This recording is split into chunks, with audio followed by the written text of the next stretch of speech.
నిత్యం వాహనాల మీద ఎక్కువ దూరం ప్రయాణాలు చేయాల్సి రావటం, గంటల తరబడి కుర్చీలో కూర్చొని కంప్యూటర్ల ముందు పనిచేయటం అనేది ఇవాళ మనలో చాలా మందికి మెడనొప్పిని తెచ్చిపెడుతుంది.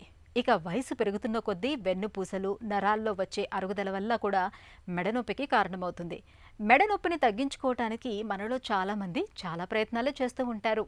అయితే మెడనొప్పి తలెత్తడానికి వెన్నులో డిస్కులు అరగటం మొదలుకొని మైలోపతి వరకు చాలా కారణాలే ఉంటాయి. మూల కారణాన్ని గుర్తించి చికిత్స మొదలు పెడితే వేధించే మెడనొప్పి నుంచి సులువుగానే బయటపడవచ్చు. మెడనొప్పికి కారణాలు, పరిష్కార మార్గాల గురించి డాక్టర్ని అడిగి ఇప్పుడు తెలుసుకుందాం.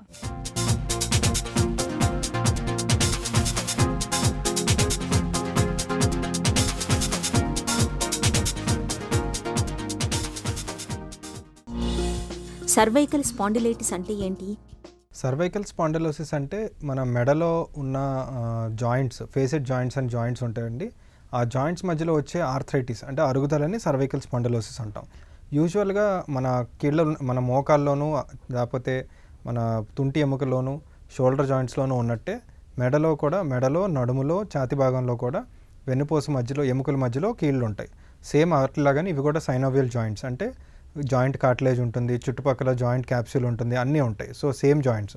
సో ఎప్పుడైతే మనం మెడని కొంచెం ఏజ్ వల్ల కానీ, లేకపోతే ఎక్కువ వంచడం వల్ల కానీ, ఎక్కువ ఒకే పొజిషన్లో ఉంచడం కానీ, ఎప్పుడైతే అవి అరుగుతాయో మన వేరే కీళ్ళు అరిగినట్టే ఈ మెడలో ఎముకలు కూడా అరుగుతాయి. దాన్ని సర్వైకల్ స్పాండిలోసిస్ అంటాం. కానీ వేరే బాడీలో ఉన్న కీళ్ళు ఎక్కడైనా అరిగినప్పుడు అది ఓన్లీ కీళ్ళ నొప్పిగానే మనకి బయటపడుతుంది. కానీ మెడలో కానీ లేకపోతే నడుములో కానీ ఈ కీళ్ళు అడిగినప్పుడు, ఫేసెడ్ జాయింట్స్ అరిగినప్పుడు అవి లావ్ అయ్యి దానివల్ల పక్కన ఉండే నరాల మీద ఒత్తిడి పడి మనకి చేతుల్లో, కాళ్ళల్లో నొప్పి రావడం, వీక్నెస్ రావడం లాంటివి జరుగుతాయి. సో ఈ సిస్టమ్ మొత్తాన్ని మనం సర్వైకల్ స్పాండిలోసిస్ అంటామండి. మెడనొప్పి ఎందుకు వస్తుంది? కారణాలేంటి? మన మెడ భాగంలో 7 ఎముకలు ఉంటాయి. ప్రతి ఎముకకి 1కి 2కి మధ్యలో, 2కి 3కి మధ్యలో అలా 7 బోన్స్ మధ్యలో 7 జాయింట్స్ ఉంటాయి. And left side, right side తీసుకుంటే 14 జాయింట్స్ ఉంటాయి. ఇప్పుడు మనం కొత్తగా ఈ లైఫ్ స్టైల్ వల్ల ఎక్కువసేపు కంప్యూటర్స్ చూడటం, ఒకే పొజిషన్లో నెక్ ఉంచడం, కొంచెం అబ్నార్మల్గా అంటే ఒక 10 degrees ఫ్లెక్షన్లో కానీ, 20 degrees రొటేషన్లో కానీ ఒక వంకరగా చూడటం, మంచం మీద పడుకునో లేకపోతే రిలాక్స్ అయ్యో ఎక్కువసేపు టీవీలు చూడటం, ఇలాంటివి చూడటం వల్ల ఒక పర్టికులర్ జాయింట్ మీద ఎక్కువ ఒత్తిడి పడే అవకాశం ఉంటుంది. అలా జరిగినప్పుడు ఒక క్యాస్కేడ్ ఆఫ్ రియాక్షన్ స్టార్ట్ అయ్యి ఆ జాయింట్ ఒక్కటి స్వెల్లింగ్ వచ్చి, ఆ జాయింట్లో పెయిన్ వచ్చి, ఆ పెయిన్ వల్ల దాన్ని ఎక్కువ మూవ్ చేయలేకపోవడం, ఆ మూవ్ చేయకపోవడం వల్ల మళ్ళీ స్వెల్లింగ్ ఎక్కువ అవడం. సో ఇలా ఒక సైకిల్ ఆఫ్ ఈవెంట్స్ కింద స్టార్ట్ అయ్యి సర్వైకల్ స్పాండిలోసిస్ స్టార్ట్ అవుతుంది. సర్వైకల్ స్పాండిలైటిస్ లక్షణాలు ఎలా ఉంటాయి? సో జనరల్గా సర్వైకల్ స్పాండిలోసిస్ ఉన్నప్పుడు స్టార్టింగ్ స్టేజ్లో ఎట్లా ఉంటుందంటే, మనం రెస్ట్ తీసుకుని లెగంగానే ఒక 15 minutes వరకు నెక్ బాగా స్టిఫ్గా ఉంటుంది, పెయిన్ ఎక్కువ అవుతుంది. ఒక 15-20 minutes అవ్వగానే అది సెటిల్ అయ్యి పెయిన్ తగ్గుతూ ఉంటుంది. సో రెస్ట్ తర్వాత మనకి పెయిన్ స్టార్ట్ అవుతుంది అంటే డెఫినెట్గా ఎముకలు అరిగినాయి, మనకి నెక్లో స్పాండిలోసిస్ స్టార్ట్ అయింది అని అర్థం ఉంటుంది. నెక్స్ట్ అవి బాగా ఎక్కువ అయితే ఈ రెస్ట్ తీసుకున్న తర్వాత మనకి మళ్ళీ రిలాక్స్ అవ్వడానికి, పెయిన్ తగ్గడానికి పట్టే టైం ఎక్కువ అవుతూ ఉంటుంది. అంటే ఇనీషియల్ స్టేజెస్లో లెగిసిన తర్వాత డాక్టర్ గారు నాకు ఒక 15 నిమిషాల వరకు మెడ నొప్పిగా ఉండేది, నిద్రపై లెగిస్తే, రెస్ట్ తీసుకుని లెగిస్తే అంటారు. అదే కొన్ని రోజులు పోతే ఇంకా సాయంత్రం వరకు కూడా అట్లాగే నొప్పిగా ఉంటుంది అని చెప్తూ ఉంటారు. సో ఇది ప్రోగ్రెషన్ అవుతుంది అని మనకు అర్థం. ఇంకా ఎక్కువ ప్రోగ్రెస్ అయితే మనకి చేతుల్లోకి తిమ్మిరలు రావడం కానీ, కాళ్ళలో తిమ్మిరలు రావడం కానీ, బలం తగ్గినట్టు అనిపించడం కానీ, చేతిలో పట్టు తగ్గడం కానీ, కొంత బాగా సివియర్ కేసెస్లో మన సంతకం కూడా చేంజ్ అవ్వడం, ఇట్లాంటి సిమ్టమ్స్ డెవలప్ అవుతాయి. దాన్ని రాడిక్లోపతి అని కానీ, మైలోపతి అని కానీ పిలుస్తూ ఉంటాం. కాలర్ బెల్ట్తో ఉపయోగం ఉంటుందా? బేసికల్గా మన కాలర్ పెట్టుకునేది నెక్ మూమెంట్స్ ప్రివెంట్ చేయడానికి, అంటే మెడని కదపకుండా ఉండటం కోసం మనం కాలర్ వాడతాం. సో దానికి సైడ్ ఎఫెక్ట్ ఏంటంటే మెడకెళ్ళే కండరాలన్నీ వీక్ అయిపోతాయి. అంటే మనకి మెడకి వెనకాల ఏదైతే మజిల్స్, ఎరెక్టార్స్ పైన మజిల్స్ కానీ, ట్రెపీజియస్ కానీ అవన్నీ ఉంటాయో ఆ మజిల్స్ అన్నీ సన్నగా అయిపోతాయి. అండ్ మూమెంట్ లేక అవి ఎట్రోఫీ అయిపోతాయి. ఒక 6 months to 1 year రెగ్యులర్గా మనం కాలర్ వాడితే ఆ మజిల్స్ అన్నీ ఎట్రోఫీ అయిపోయి, కాలర్ లేకపోతే పెయిన్ ఎక్కువైపోయే ఛాన్స్ ఉంటుంది. అంటే క్రానిక్గా దానికి అలవాటు అయిపోయి, సార్ నేను కాలర్ లేకపోతే అసలు నేను నడవలేకపోతున్నాను, నాకు మెడనొప్పి వస్తుంది అనే అవకాశాలు ఎక్కువ ఉంటాయి. సో అలాంటి సిచ్యువేషన్లో రొటీన్గా మనకి సర్వైకల్ స్పాండిలోసిస్ కానీ, నెక్ పెయిన్ కానీ, రాడిక్లోపతి కానీ ఉన్న పేషెంట్స్కి నెక్ స్ట్రెంథనింగ్ ఎక్సర్సైజెస్ ఇవ్వడం చాలా బెటర్ కాలర్ ఇవ్వడం కన్నా. And first thing, me life స్టైల్లో ఏది దీనికి కారణం వచ్చిందో చూసుకుని ఆ లైఫ్ స్టైల్ని మనం చేంజ్ చేసుకోవాలి.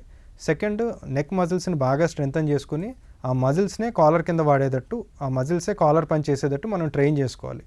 థర్డ్ థింగ్, లాస్ట్ రిసార్ట్ అంటే మైలోపతి డెవలప్ అయినా, వీక్నెస్ డెవలప్ అయినా, ఆపరేషన్ చేయాల్సిన సిచ్యువేషన్ ఉన్నా ఈ ఆపరేషన్ కొన్నాళ్ళు లేట్ అవుతుంది, ఇప్పుడు మనం చేయలేము, ఒక నెల రోజులో 2 నెలల్లో వెయిట్ చేయాలనిపిస్తే అప్పుడు మనం మెడ మూమెంట్ ఆపడం కోసం కాలర్ ఇవ్వచ్చు, అది కూడా టెంపరీగా.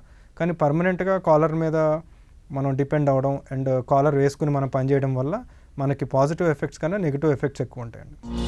సర్వైకల్ స్పాండిలైటిస్ని ఎలా నిర్ధారిస్తారు? తుంటి ఎముకల్లో కానీ ఛాతీ భాగంలో ఉన్నట్టే నెక్లో కూడా ఇన్వెస్టిగేషన్స్ సేమ్ ఉంటాయండి.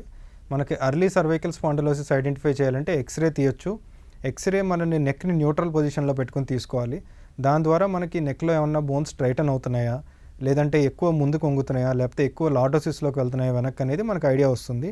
అలాగే జాయింట్స్ని కూడా మనం క్లియర్గా ఎక్స్రేలో ఐడెంటిఫై చేయొచ్చు. ఐడెంటిఫై చేసి ఎక్కడన్నా ఏ జాయింట్ దగ్గర ఆర్థరైటిస్ వచ్చిందా, సో దీన్ని మనం ఎట్లా తగ్గించాలి, ఏదైనా స్పెసిఫిక్ ఎక్సర్సైజ్ చేయాలా, లేదంటే కైఫోసిస్ ఏమైనా ఉందా, లేదంటే స్కోలియోసిస్ అంటే పక్కకి ఏమైనా వంగుతుందా అనేది ఐడెంటిఫై చేసుకోవచ్చు. దీని తర్వాత ఒకవేళ మనకి రాడికులోపతి ఉంది, ఎగ్జామినేషన్లో చేతుల్లో కూడా వీక్నెస్ డెవలప్ అవుతుంది అనుకుంటే ఎంఆర్ఐ స్కాన్ చేసి క్లియర్గా ఏ డిస్క్ జారుతుంది, ఏ నరం మీద ఒత్తిడి పడుతుందని కూడా ఐడెంటిఫై చేసి ఆ నరానికి మనం ట్రీట్మెంట్ ఇచ్చే అవకాశాలు ఉంటాయి. మెడ నొప్పికి చికిత్స ఎలా ఉంటుంది?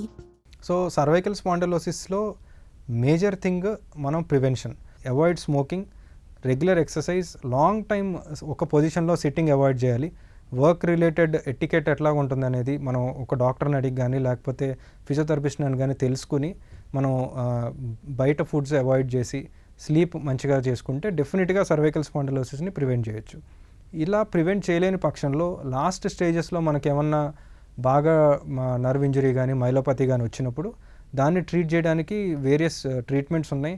అర్లీ స్టేజెస్లో మనం అల్ట్రాసౌండ్ గైడెడ్ రూట్ బ్లాక్స్ కానీ బ్రేకిల్ ప్లెక్సస్ ఇంజెక్షన్స్ కానీ ఇచ్చి ఆ నొప్పి తగ్గించవచ్చు.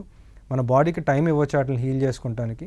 ఇట్లాంటి కుదరనప్పుడు మనం సర్జికల్ ఇండికేషన్స్ కూడా వెళ్ళొచ్చు. ఎండోస్కోపిక్ సర్జరీస్, రోబోటిక్ సర్జరీస్ చాలా ఉన్నాయి. Very very very minimal invasive, very minimal damage చేసి మ్యాక్సిమం రిజల్ట్ తీసుకురావడానికి. అఫ్కోర్స్ అది లాస్ట్ రిసార్టే, బట్ మన పాపులేషన్ వల్ల ఈవెన్ అది ఎంత రేర్ అయినా సరే మనకి నెంబర్స్ చాలా ఎక్కువగా వస్తూ ఉంటాయి. సో అలాంటివి ట్రీట్ చేయడానికి, అలాంటి పేషెంట్స్ని ట్రీట్ చేయడానికి కూడా మంచి అవకాశాలు, సర్జికల్ టెక్నిక్స్ ఉన్నాయి మనకి. మెడ నొప్పిని నివారించుకోవటం ఎలా? ప్రివెన్షన్ సర్వైకల్ స్పాండిలోసిస్లో మనం 20 years ఆఫ్ లైఫ్ అప్పటి నుంచి మనం జాగ్రత్తగా చూసుకుంటే స్పాండిలోసిస్ పర్సే ప్రివెంట్ చేసే అవకాశం చాలా ఎక్కువ ఉంటుందండి. Good life style, good food habits and avoid long time sitting. ఇప్పుడు వర్క్ ఫ్రమ్ హోమ్ వల్ల చాలామంది ఇప్పుడు పర్టికులర్లీ యూఎస్లో క్లయింట్స్ ఉన్న వాళ్ళు నైట్ అంతా అబ్నార్మల్ పొజిషన్స్లో కూర్చుంటాం, అలా పడుకుని పనిచేయడం, ఇలాంటి చేయడం వల్ల నెక్ పెయిన్స్, బ్యాక్ పెయిన్స్, అలాగే ఒబిసిటీ కూడా, మనకి తిరగడం తక్కువైపోవడం వల్ల లావు కూడా అయిపోతున్నారు.